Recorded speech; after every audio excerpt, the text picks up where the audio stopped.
Now, the second thing I think that I found interesting is more of the topic du jour, which is Chair Powell was asked about what he thought about the surging gold prices. Here's what he said. As I'm sure you've noticed, gold and silver prices have experienced historic gains of late. And I'm wondering how much attention, if any, you pay to those moves and what message you may take from these significant price increases we've seen for precious metals. Don't take much message macroeconomically. The argument can be made that we're losing credibility or something. It's simply not the case. If you look at where inflation expectations are, our credibility is right where it needs to be.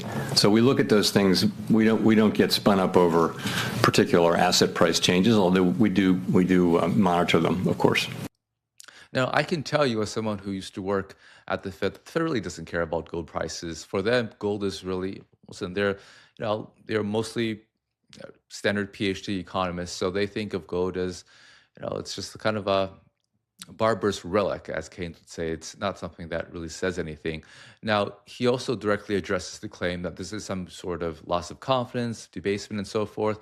But again, if this were true, then you would expect inflation expectations to be rising, right? In a fiat currency regime, debasement means inflation. It means that your currency is able to buy fewer goods and services. But if you look at what the market traded at, inflation break-evens are implying, you just don't really see that. So I continue to think that what you're really seeing is just a lot of momentum chasing, a lot of people, the same people who've been buying NFTs, meme coins, and so forth. They're still around and they're still kind of speculating.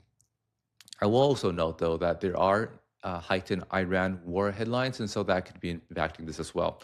All right, so overall, pretty uneventful for the next move in monetary policy. I think we really need to pay attention to the White House because any moment now, as they've been saying for some time, they could announce the next Fed chair.